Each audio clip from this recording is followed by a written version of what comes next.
Okay. Okay. Grand Rising, everyone. This is Ron. Saturday, August 22nd, a little after 10 a.m. We'll get started. See if I have any questions.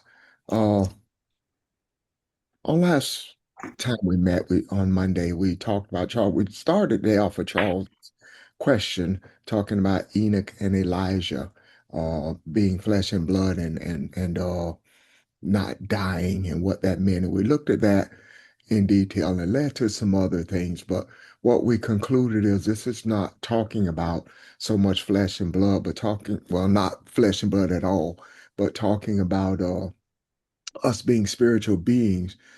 We talked about transforming, what it means to go through a transformation and how that relates to us as to what we're doing when we have these discussions and the journey that we've taken. And we talked about this being showing us spiritually what is available to us.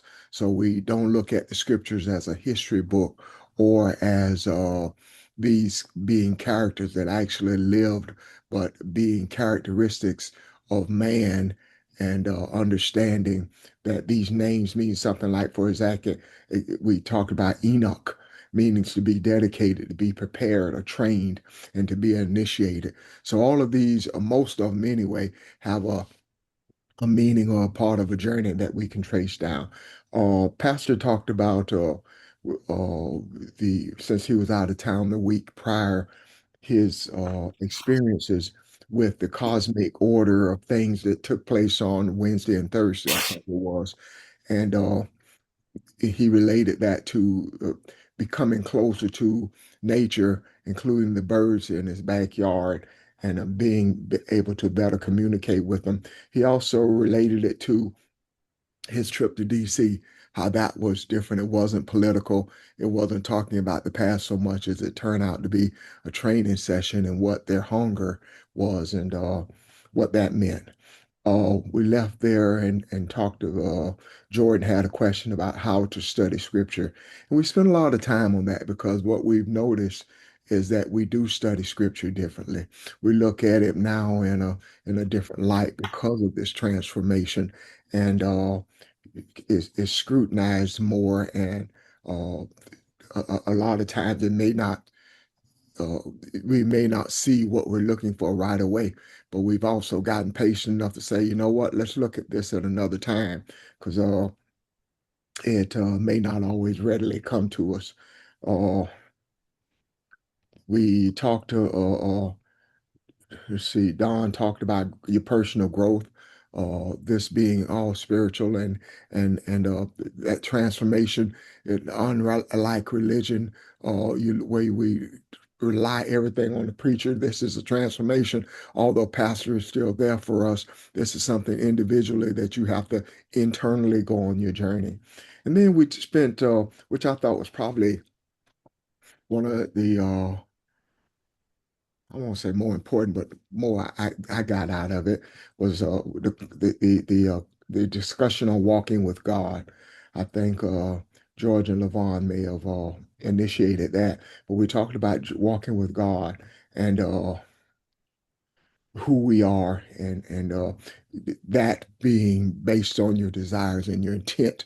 Mainly, it's not talking about a physical walking, but you are the God that is talking about you're walking as God and not walking with God, as saying that something is external to you.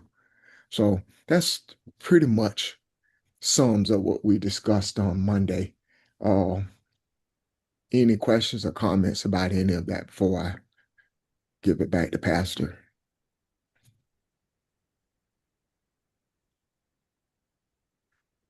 Okay, thank you. A grand rising, everyone. I'll say divine rising. Um, we we have been talking about quite a few things, and I am convinced beyond the shadow of any doubt that we are in a different space than we've ever been in. A space where we are being shown that the response to our journey, our desires coming from our ancestors is one of helping us to see and understand the personality of divinity or the characteristics of divinity. And there are things that we are being shown that we need to not just focus on, but to straighten out. For example, during the course of this week, especially the last couple of days, I have been reading a lot and listening to things, and I have been triggered by much of what I've read and observed. I also have been shown that it is necessary to point out the reality of the importance of frequencies. The whole concept of frequencies is more important than we think. Without vibrating at the right frequency, it is impossible, not improbable, but impossible for us to be expressive of who we were created to be.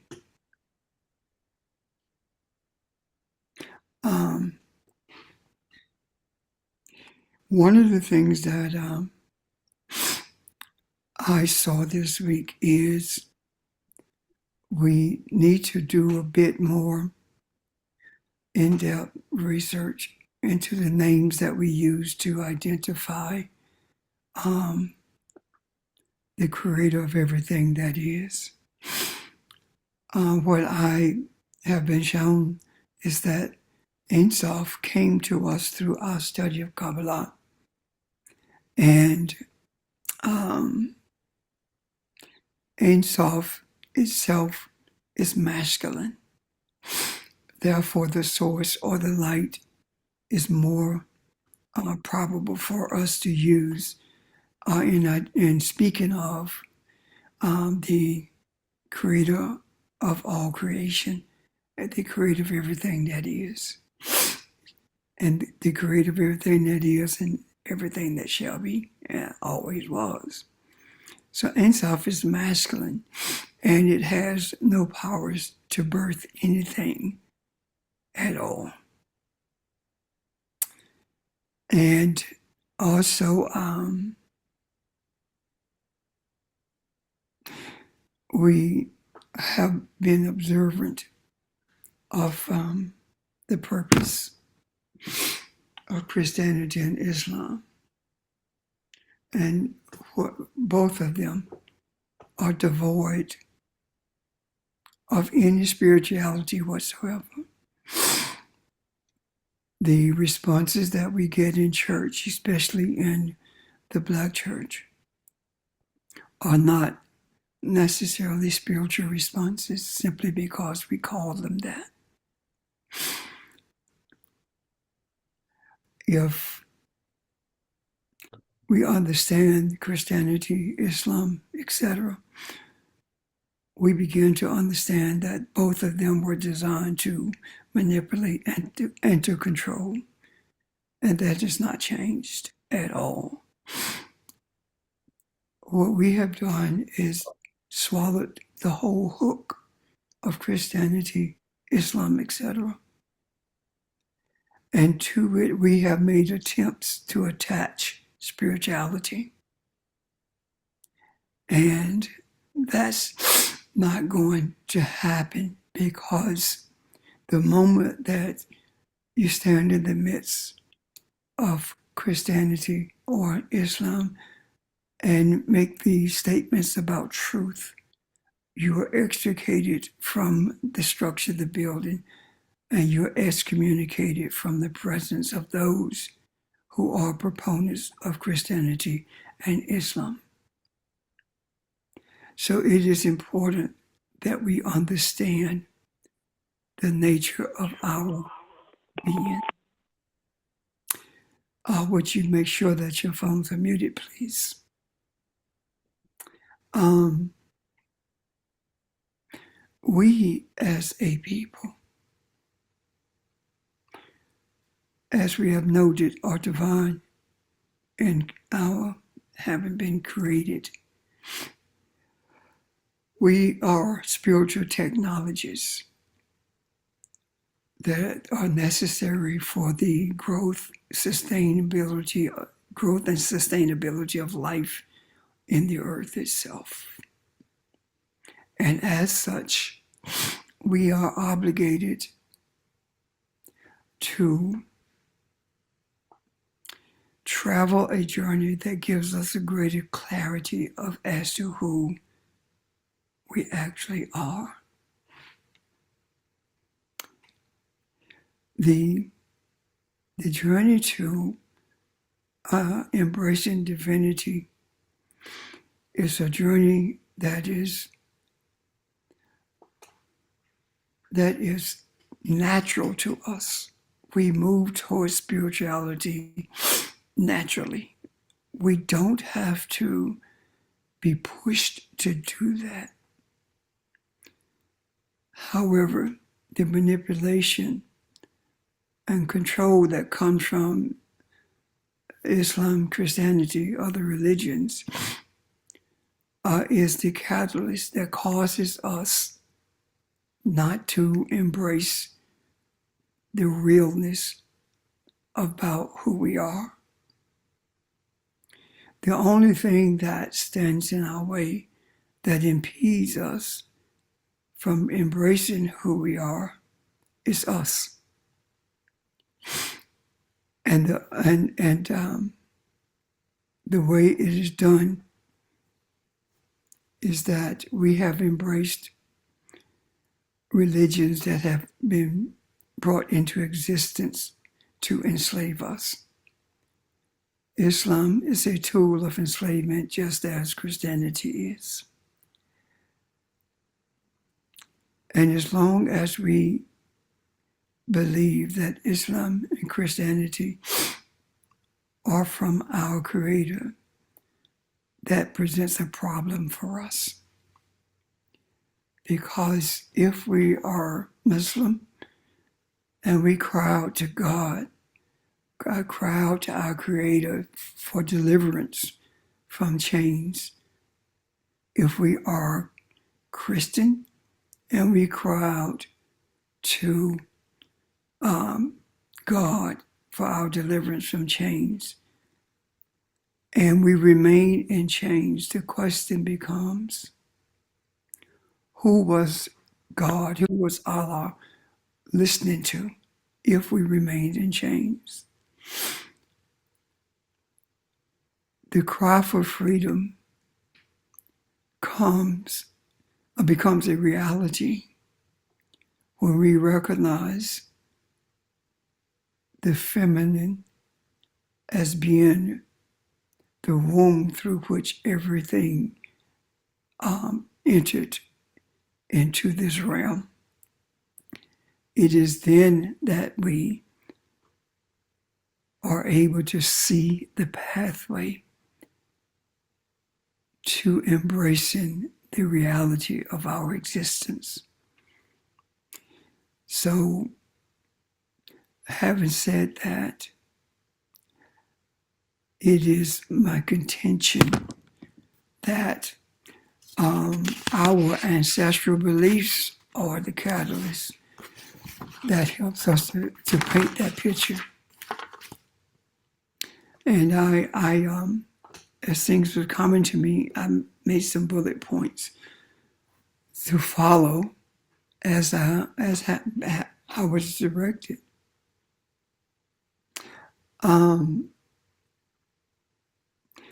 We have not been in our past. We have not been spiritual. We have been spiritually conditioned as opposed to practicing spirituality. And this came to me as I was watching a video during the course of the week.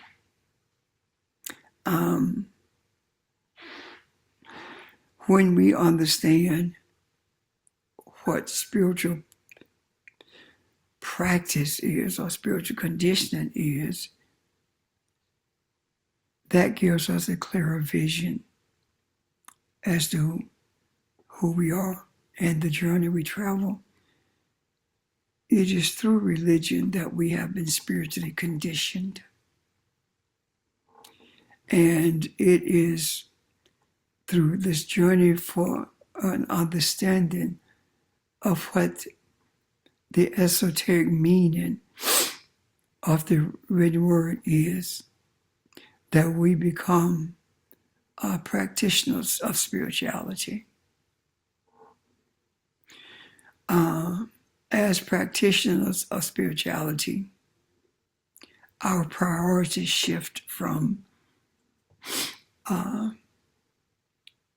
material world view to a spiritual worldview. Actually, from a material worldview to a universal worldview.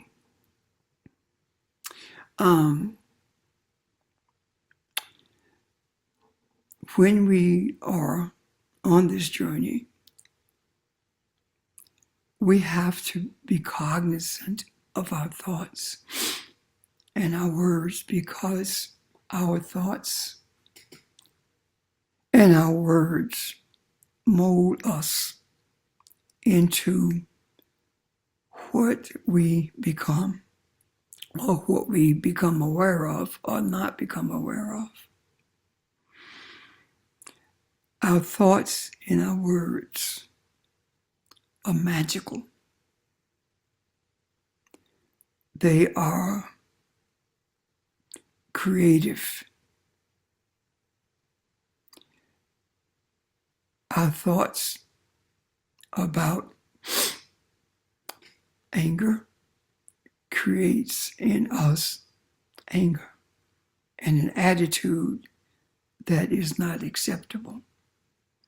If that anger is directed towards individuals and results in oral or physical violence.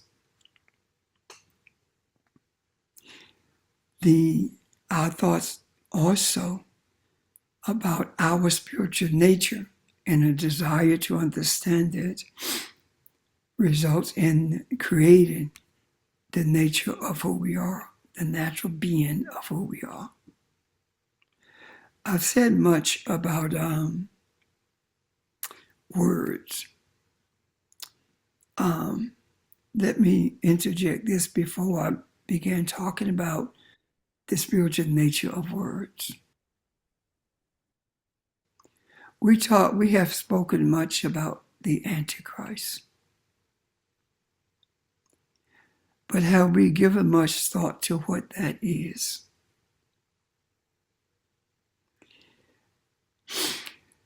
Antichrist, if Christ is consciousness, is a spiritual consciousness, then Antichrist is anti-consciousness, spiritual consciousness.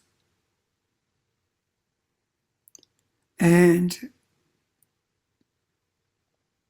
if we are caught up in religion, if we are embracing religion, if that is our guiding force in life, if we are waiting for a man to return, as we have been taught through Christianity, as well as in Islam, if we are waiting for those things to happen, then we are Antichrist.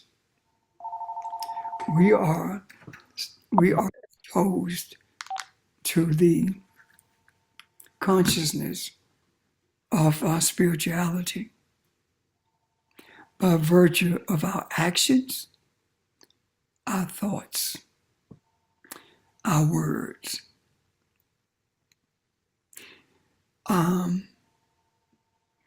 We are vibrating at a frequency that is antithetical to who we were created to be. In order for us to be the deities that we were created to be, our frequency must be at a place that is that is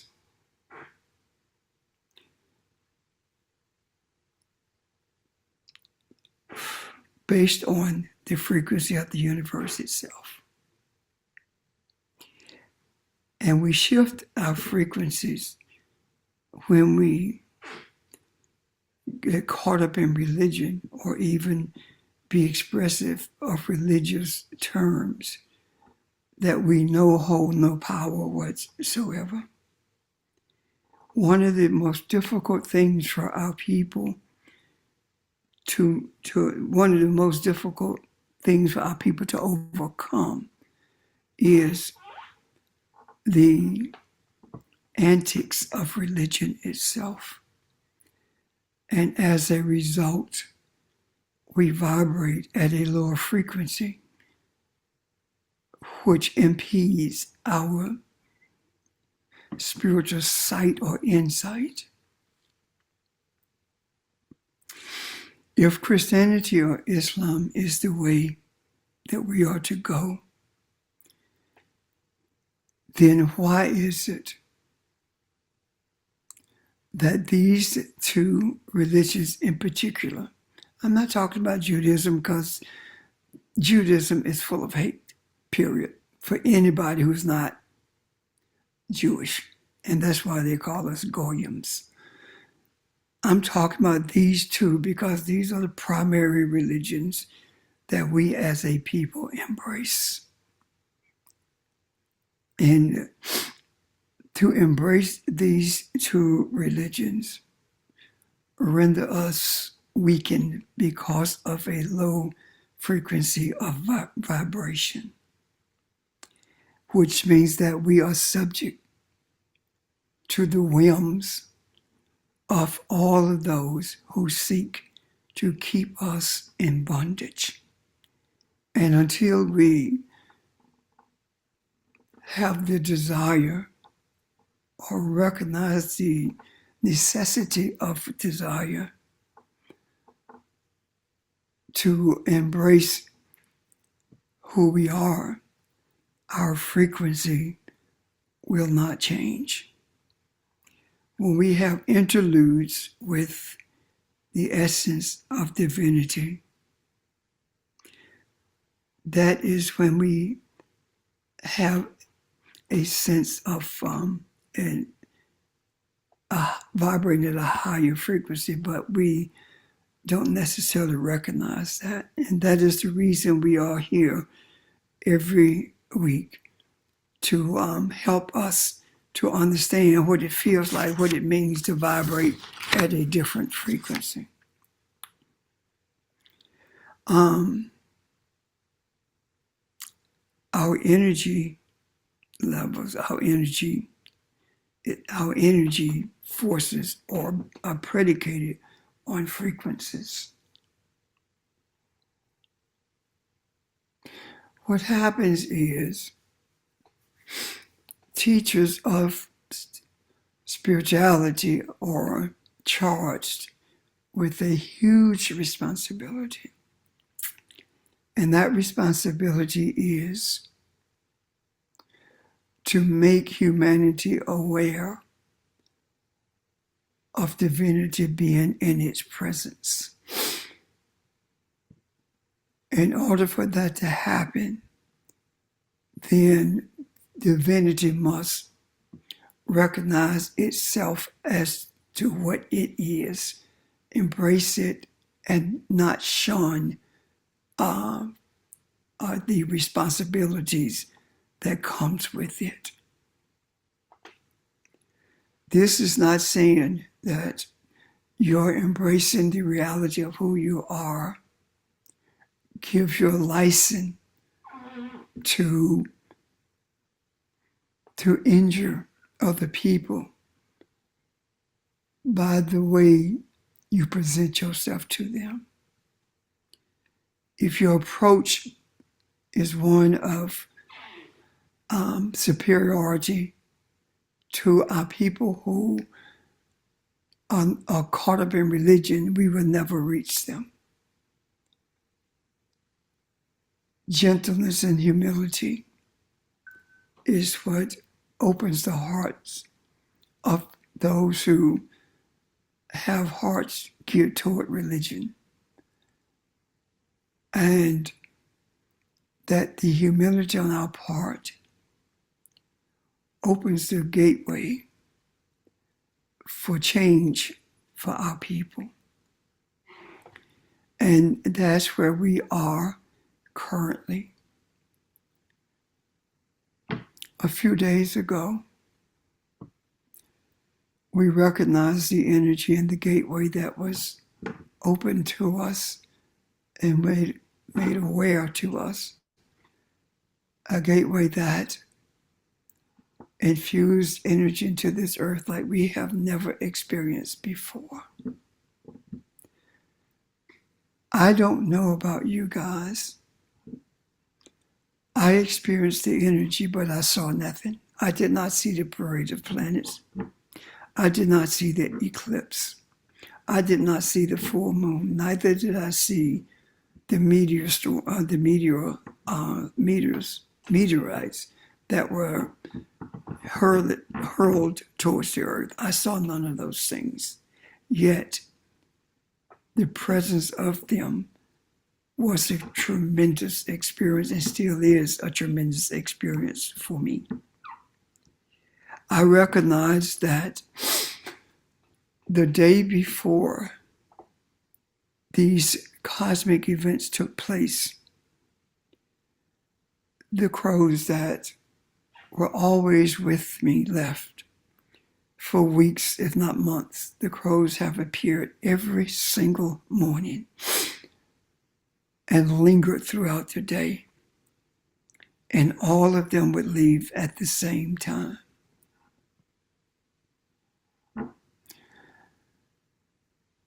And the day before, and of course I came to this understanding retrospectively, I remember the last day I saw them was the day before the cosmic events took place.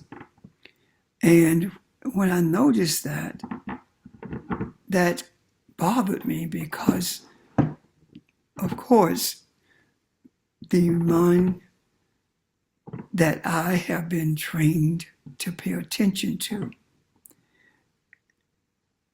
rose inside of me, and it's made me question whether I had done something wrong or whether I had projected this energy force that pushed them away. So I looked for the esoteric understanding of what it means when crows have been with you for weeks and all of a sudden they are gone. And what I found in searching for that is this. Their departure was nothing negative at all. Their departure meant that a cycle had been completed and transformation was taking place. A greater spiritual sensitivity was present and is present. So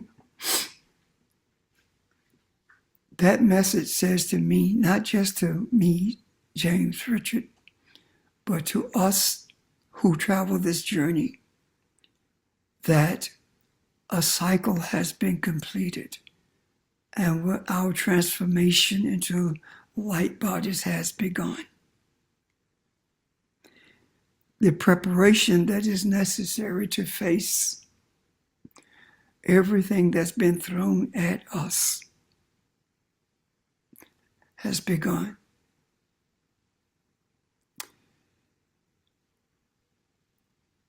We are the spiritual projectiles that have been brought into this earth in order to bring peace to this earth. The only reason that the people who are antithetical to spirituality are in power is because we have granted them the privilege of using our energy. We have allowed them to appropriate our presence, our energy, our power, our influence.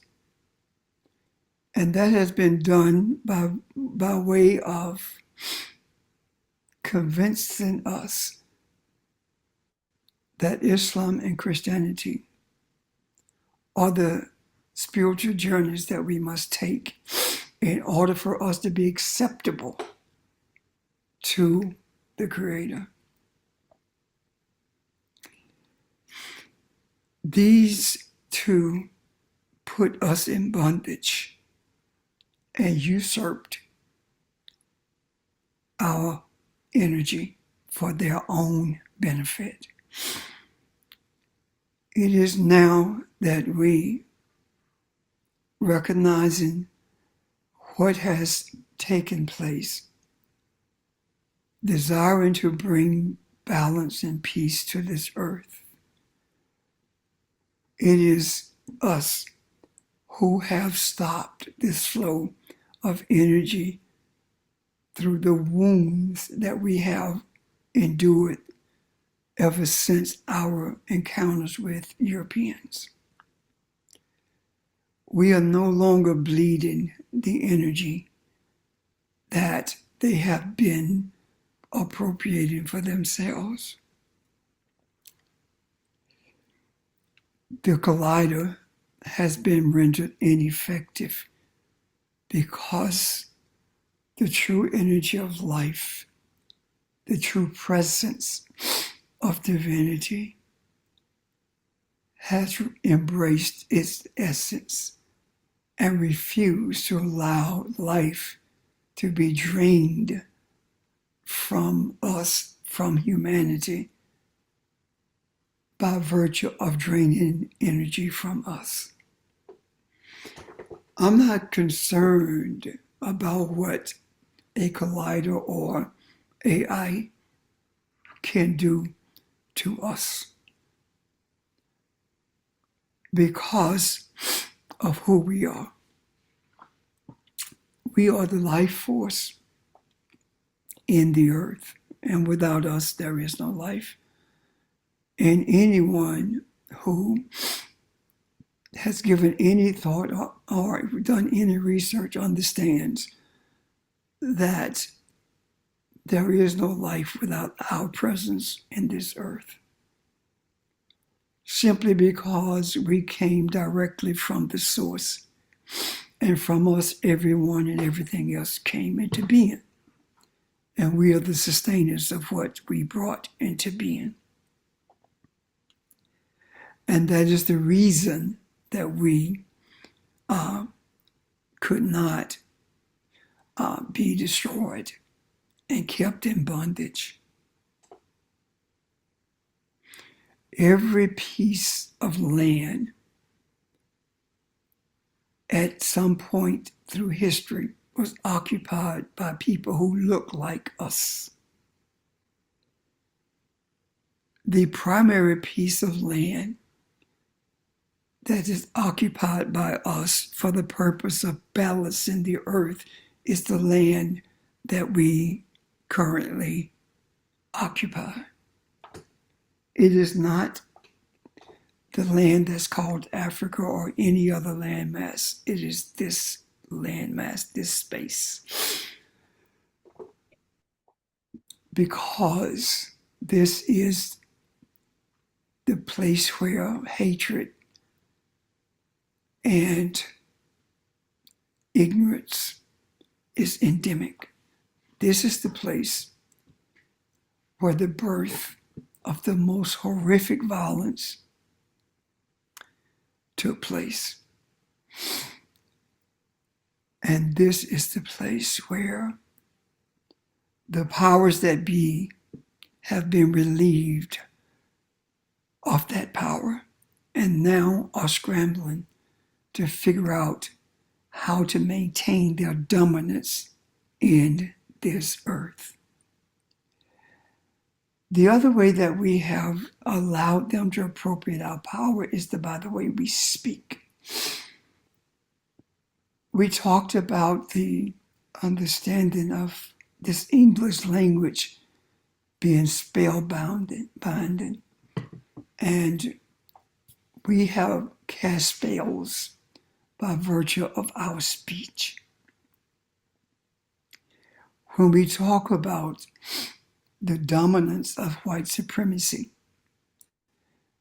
when we talk about Christianity being our deliverance, what we are actually saying is white supremacy is our deliverance, which means that we subconsciously put our lives in the hands of white supremacy, of European mindsets.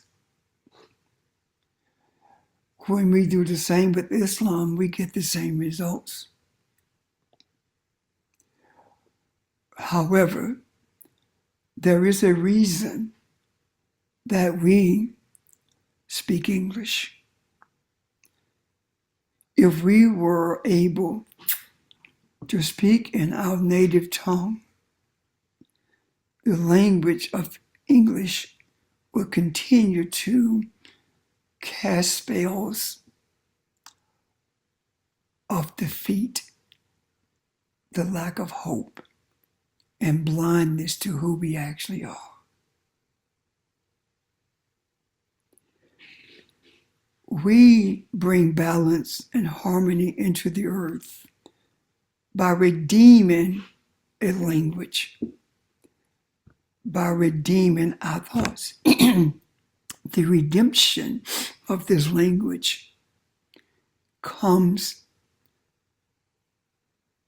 through us, and it is redeemed through our usage of it in a spiritual way, because words are spiritual and powerful. Words are energy, so are thoughts. So when we think in redemptive terms and we speak in creative ways, we bring to bear our spiritual essence on a land, on a consciousness that must be altered and brought into alignment with the principles of Mayat. When we say that we are divine, that opens a gateway and increases our frequency. When we say that we must bow to God and trust God to get us through, our frequency decreases and we are casting a spell of bondage on ourselves as opposed to deliverance by virtue of using the language to create a creative spell, creative magic, creative understandings of who we are. As long as we are in verbal and thoughtful denial of our essence, we will remain submissive to the supremacy of whiteness. And I'm not talking about a color, I'm talking about a mindset. So when we talk about the language being what it is. We are speaking to the necessity in altering its direction and its purpose. If we were speaking a language that we were originally born with, we would not speak English. That is the reason our birth language is different, has been taken away from us. It's still in our memory banks, and I'll speak to that in a moment. Yet, it is necessary for us to redeem this language because everything came into being by virtue of speaking words. And it also alters our thoughts. And when we alter the thoughts of this language, when we stop thinking negative in the negative aspect of casting spells through our thoughts that are not aligned with Mayat, it is then that we redeem humanity. Why? Because as a man thinketh in his heart, as a man ponders in his heart, as we think in our hearts, that's who we are. And our thoughts being guided by the spiritual essence of Mayat, that in itself brings about redemption because we are the establishers of culture. This thing that we use is picked up by those who seek to keep us enslaved. The clothes we wear, everything we do and say, the songs, the food, we are cultural influences. And being cultural influences, when people begin to recognize the value of positivity, then they will begin to submit to the principles of Mayat. And in doing so, balance fills the earth. And we are guided on this journey because we are being continuously birthed, or our ancestors are continuously birthed in us. We talk about ancestors speaking to us and guiding us, but we are our ancestors, and they are us. If being born again means going back to beginning, then when we are continuously being born again, we go back to beginning, meaning that we become our ancestors. And that is the reason we are able to move forward with the Akashic consciousness and the feminine guidance of the ancestors.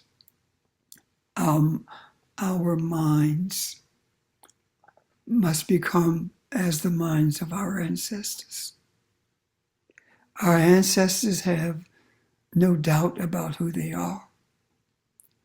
And beginnings reminds us of that. The ancestors are continuously birthing in us and being birthed in us. That is what gives us the peace, the sublimity that we experience during periods of meditation, the strength that we need to overcome obstacles and transform them into opportunities. The power to make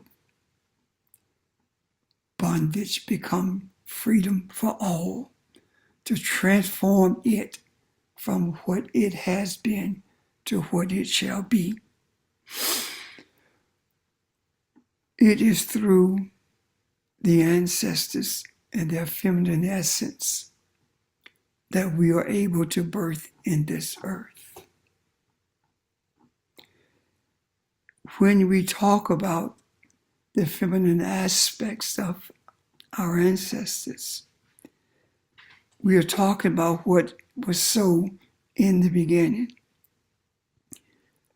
One of the reasons that we give thought to our ancestors and see them as being, or experience them as being feminine, is because they are. In order for ancestors to continually birth in us and be birthed in us, they must be feminine. There must be a womb there. Masculinity in itself is the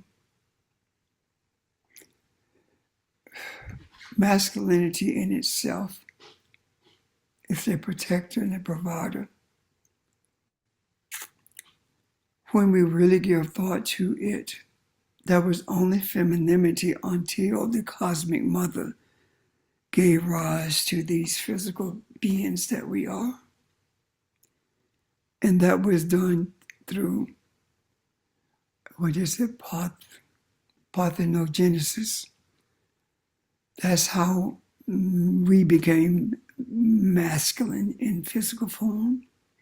So what does it mean when we talk about the protection, the guidance, and the protection and the provisions for femininity? This is not talking about buying clothes or house or cars, far beyond that. It is disallowing anything disparagingly to be said about femininity and the representation of femininity in the earth, which is the Black woman. It is a reason why there was a strong period when boys would fight you about talking about their mama, not their daddy, but their mama. There's a reason why there has been such deep affection directed towards mom, especially by boys and men. It's simply because in our memory, we remember our role. We remember who we are in relationship to femininity. We understand through our memory of who we are and who we are supposed to be in these physical bodies.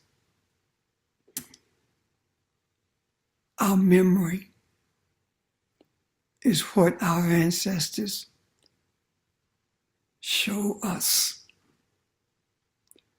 Ancestral memory is the essence of truth. And truth spoken resonates. And when truth is spoken, truth permeates and becomes one with the electromagnetic field that we live in the midst of. And it also raises our frequency. I speak to you from the depths of my soul that the frequency of divinity shall always be who you are. Even in your period of anger, it is the frequency that will remind you of who you are. Even at a period when you question, when you doubt, it is the frequency that reminds you of who you are and guides you to a place where you sit with it, sit with whatever it is that is trying to convince you that you're not who you are. It is the memory of who you are, the frequency of who you are, that purges the mindset of the European in a manner that also transforms the mindset of the European. It is because the frequency of thought and speech are aligned with Mayat, and to repeat the words of spirituality to search for truth brings others to an alignment with Mayat. All of us have heard this in our lives. You know right from wrong. No one has to tell you right from wrong. You know right from wrong. We've heard that. And the reason that we've heard that is because that is in our memory. That because of the essence of Mayat indwelling us, being woven through our existence, that is the reason we know right from wrong, because we are Mayat. We are the energy, the principles of it. We are all that it is and ever shall be. It did not leave us. It was allowed to be overshadowed by the European mindset in order for these bodies of ours to survive in this earth. Now we know that there is no method that anyone can institute that will remove our bodies from this earth, because we are the divinity that keeps this earth alive. Questions or comment?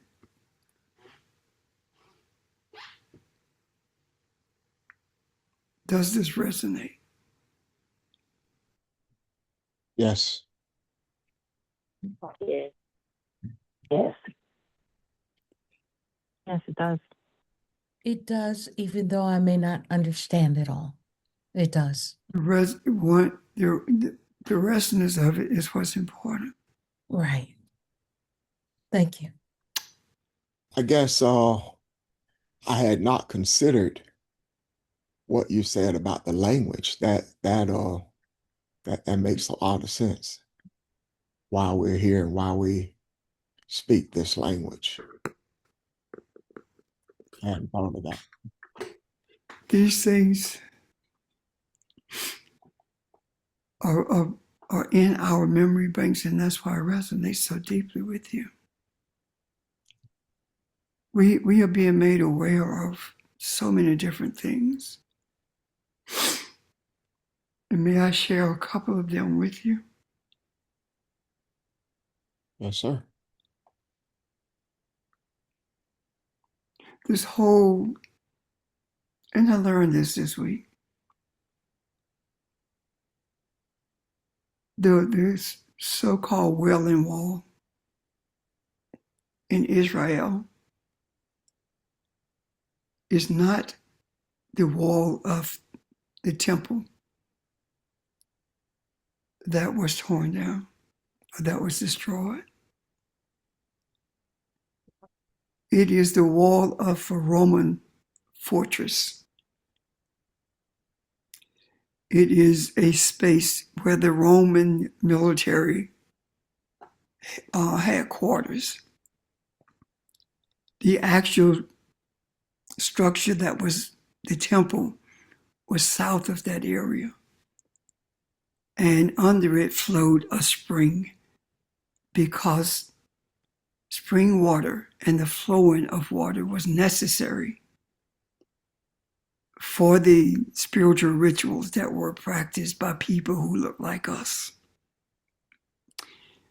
And the rocking that they do at the wall was instituted by the sages of Kabbalah. And it is a sexual movement if you watch how they rock, especially the males. The male priests, the males who are the dominators of that society. And the rocking comes from Kabbalah. And it is expressive of Shahina, which is a feminine entity that is embraced by the sages of Kabbalah. The whole thing is false. It has no truth or spiritual essence to it at all. And to decree that it is the Holy Land is an abomination. To look at it being a land separated for the people of God only is an abomination. By virtue of understanding of Kabbalah, we understand that every piece of land that our feet trod is the land of God's people, the land of the people of the Creator, the land of the children that exited the womb of the Creator. And we must shift our thoughts about the Creator and begin to experience the presence of femininity when we speak about the Creator. The other thing is this. There is a land grab going forth right before our eyes. I looked at some pictures of areas that were burned, like in California where the homes were, thousands of homes were burned. But the trees stood. The question is why? It's because the fires were set by microwaves that were released from satellites, low-flying satellites.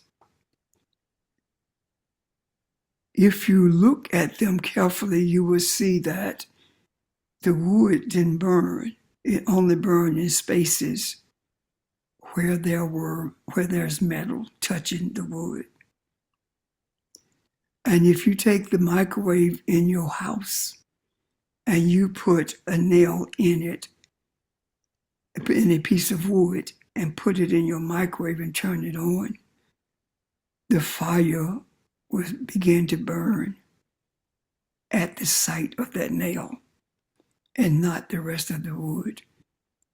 So what's taking place is population control and land grabs, which creates more homelessness as well as space for the greedy to purchase for the purpose of controlling what we eat by planting there, as well as appropriating it for structures to house data, AI data. Why do I share this with you? Because I want you to see that the things that are being done in an attempt to eliminate 15 to 20% of the population, primarily those who look like us, is being done right before our eyes. And we are seeing it as climate change. Yes, there is an alteration in climate, but under the guise of climate alteration, because of the carbon dioxide, or carbon monoxide, because of it, it is being enhanced through radio, to microwaves that ignite homes and people losing everything they have. So I say to you that the task at hand is truly, in the terms of our academic mindset, is truly mind-boggling. However, because we are divine, it is not mind-boggling at all. Because we don't process with our minds, we process with our soul. The light that we are shows us that there is absolutely no obstacle that's placed in our way that we cannot surmount.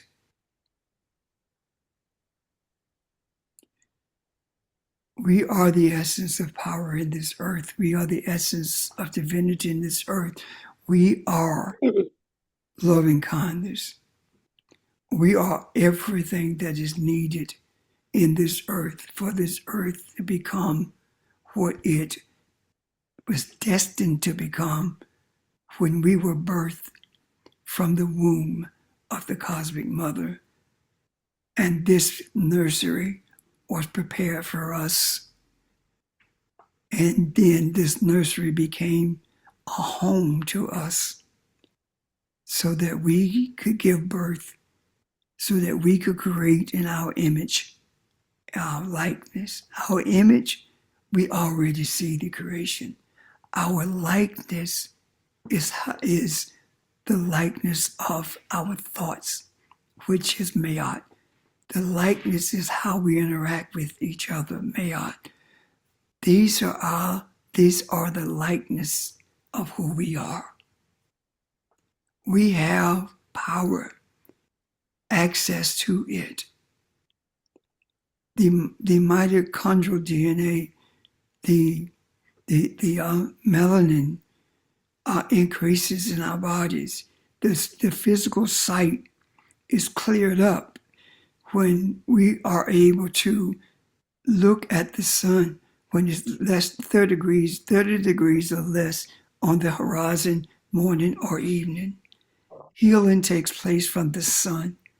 I promise you, I've experienced it. I had a rash on my back, my lower back, and I may have told you this before, but I'll share it again if I have. And I took my shirt off one morning as I was meditating and turned my back to the sun. And Phoebe can attest to this because the night before I had shown it to her. And after I came back into the house, I felt the space and it wasn't there anymore. And I showed it to her and it was gone. So I'm not telling you anything that I have not experienced. And I'm not guiding you to any space that I have not traveled. I will never ask you to embrace anything that I've already embraced. I am who I am because I am. There's no need, and I repeat what I said earlier in the week. There is no need for you to say I am gracious or I am patient. There's no need for that. Because when you say I am divine, that covers it all.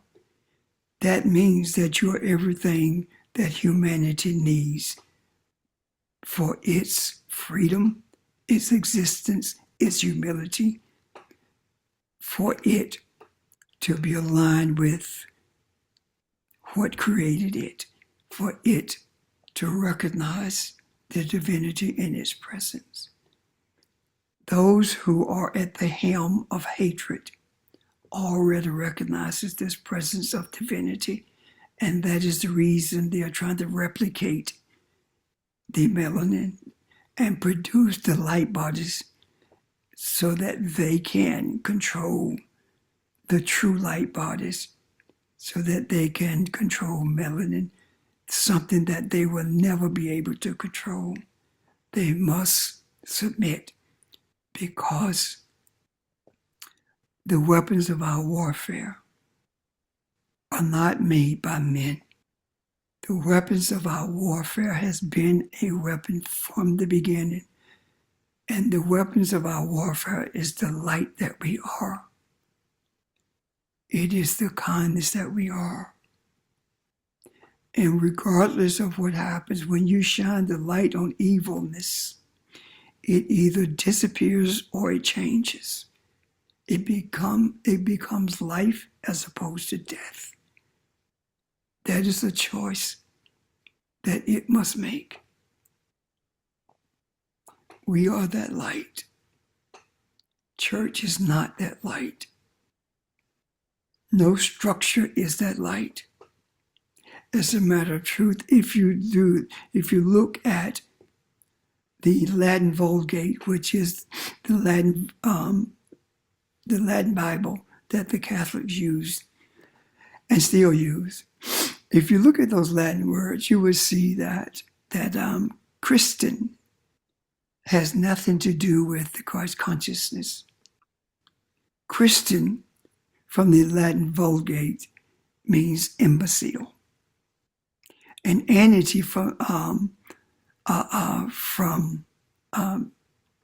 Vulgate does not speak to something that the entity called Jesus spoke to. It is totally, totally different.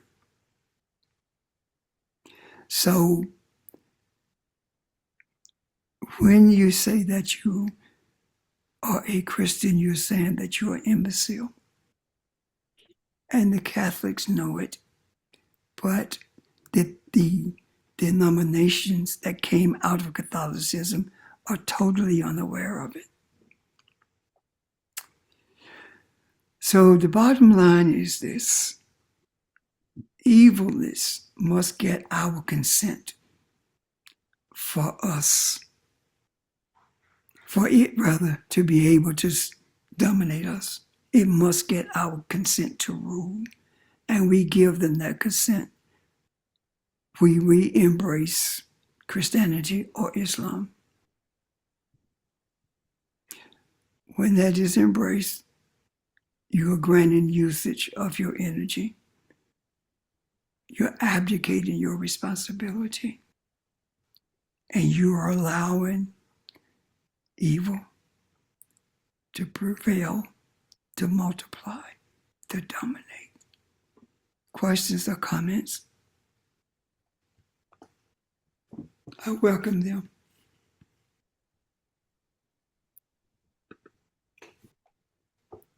I want to back up a minute to Antichrist.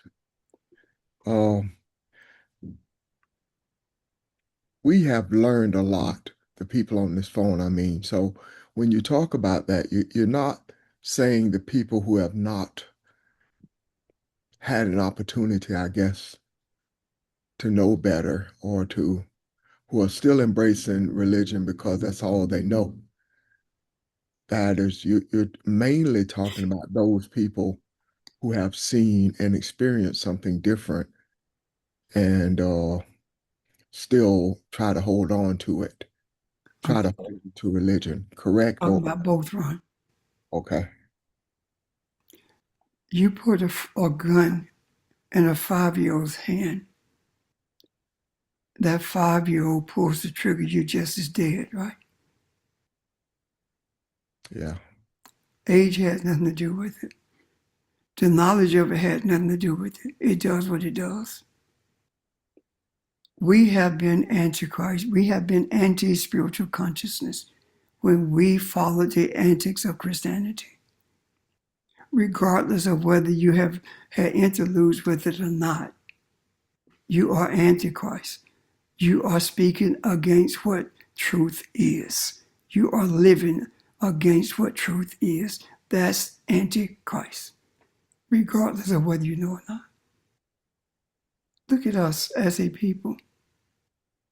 We believe that all of us came from the continent of Africa, did we not? Yes. But when we begun to understand that that's not true, what changed?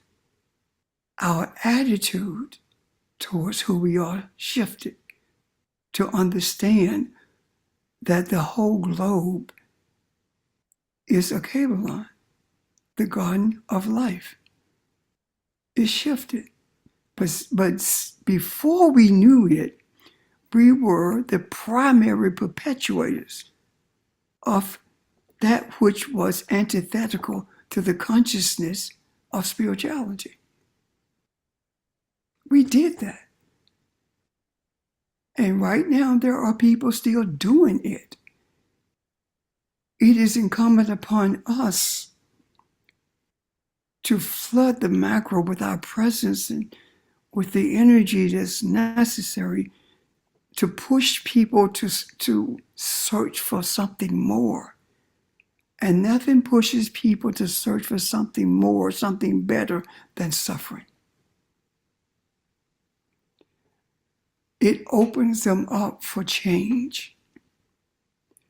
What happened with us? We start questioning things. This cannot be all that it is. Why is it that I pray and nothing changes? Why is it that if Jesus died for our sin, why are we still sinning?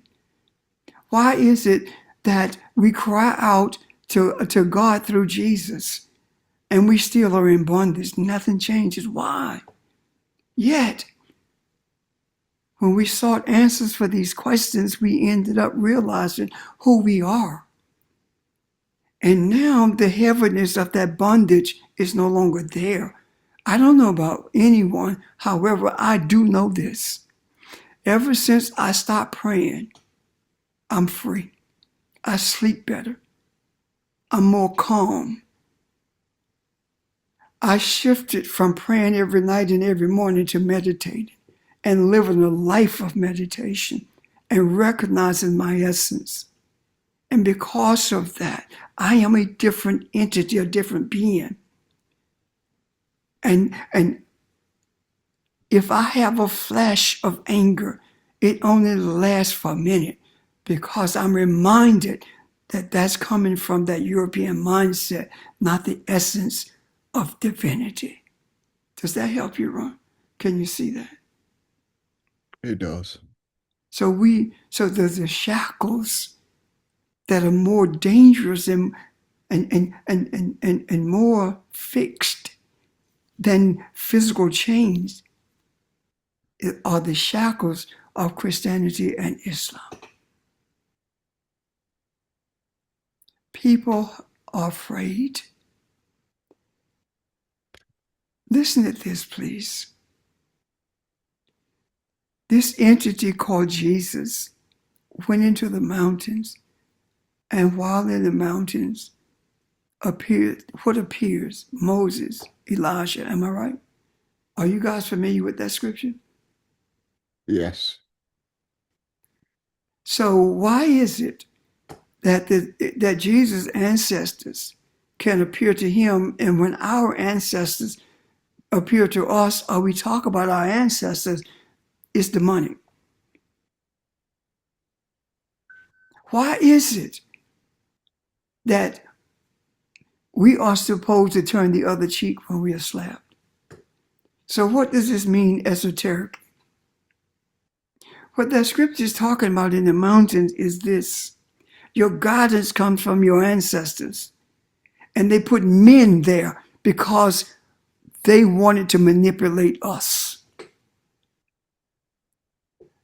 Knowing that, to buy into masculinity as being God separates you from the true essence of God and isolates you from the power that you are, because you not only are not seeking it, you don't even recognize it when you see it. And I turn in the other cheek. When I abuse you, you accept the abuse. And you wait for me to abuse you again. That's what this is talking about. There is nothing humble about being submissive to abuse. Nothing.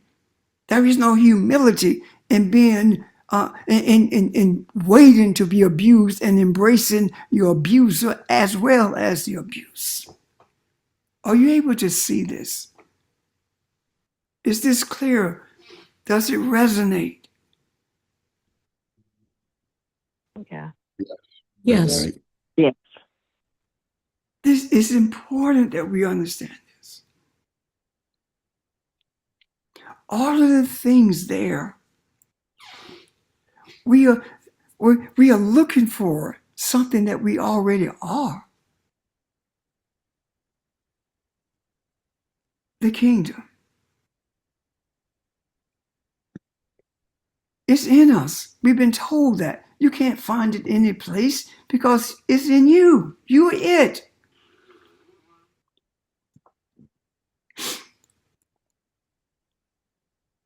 This is the truth that has been manipulated.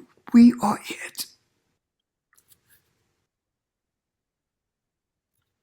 We're waiting for a man, for Jesus to come back.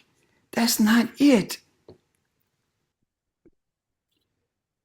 What is it? It's nothing. It's not a man coming back to establish a kingdom. It's about you recognizing the Christ consciousness that's already with you. And when it's talking about coming back, back is not even in that scripture, but it comes to you. And when it comes to you, it simply means that your remembrance awakens. And it comes to you as to who you are. It's not about coming back. It never left.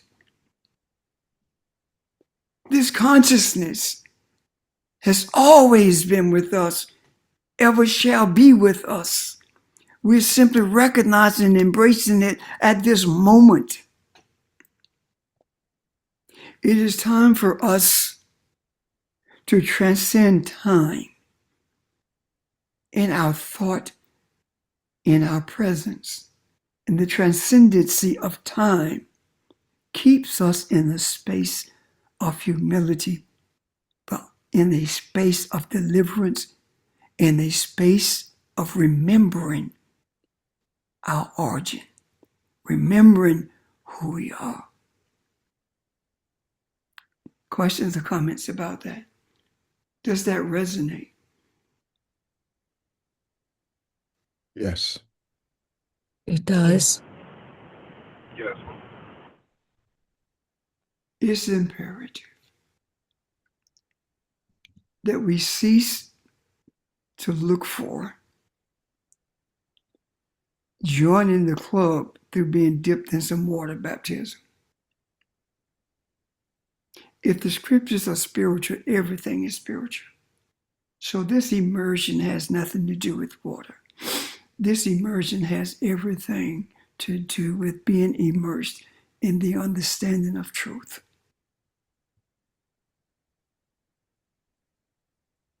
Know the truth. The truth is what makes you free from bondage. Don't trust your own understanding, because your understanding came from your enslaver. So don't lean on your understanding for support. What do you lean on? Who you are. That's who you lean on, because that's who you are. This is in Proverbs.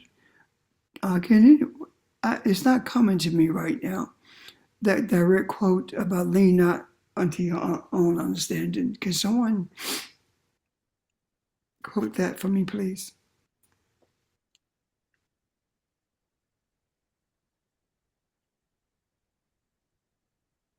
I suppose not. Let's go. It's saying, all thy ways acknowledge him, and he shall direct your path. Lean Lean not not, lean not unto your own understanding, but do what? Read, say the rest of it again. all thy ways acknowledge him, and he shall direct thy path. In all your ways, acknowledge him. Acknowledge who you are, and your path will be directed by your ancestors. Our ancestors. See, the Bible. Where is it again? That's Proverbs what? Kathy, Proverbs what? Oh, I don't know. I just remembered it. Oh, Okay. okay. Chapter Proverbs 3. 3, Yeah. 5 to 6. Yeah. 5 and 6. Yes. Thank you. This is these writings are not in their original state for a reason.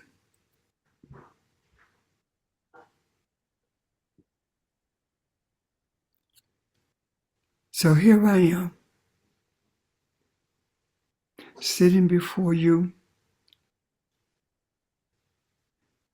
doing everything possible to be a servant to you, to humanity, embracing the reality of all of our existence as divine entities.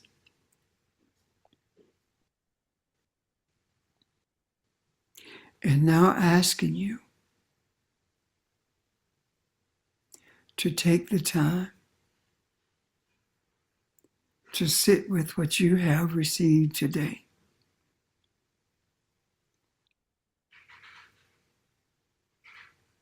And raise questions about everything, anything tomorrow.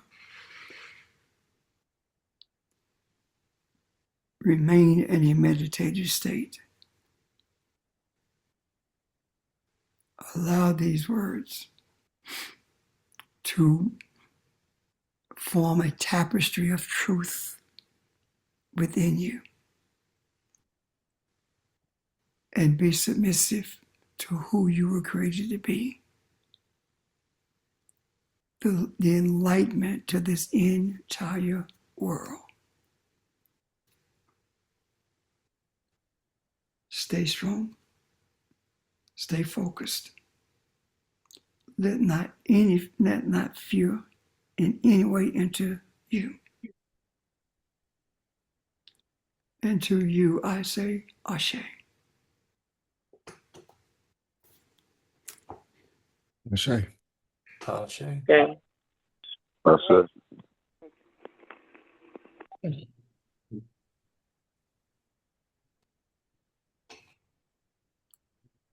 Tomorrow is another day in this physical world. But tomorrow with us is already here because we live in the now. And I know that there are questions about that. So if there are questions you have about living in the now, let's talk about it tomorrow. Thank you. Thank you. Thank Enjoy you. the rest of the day.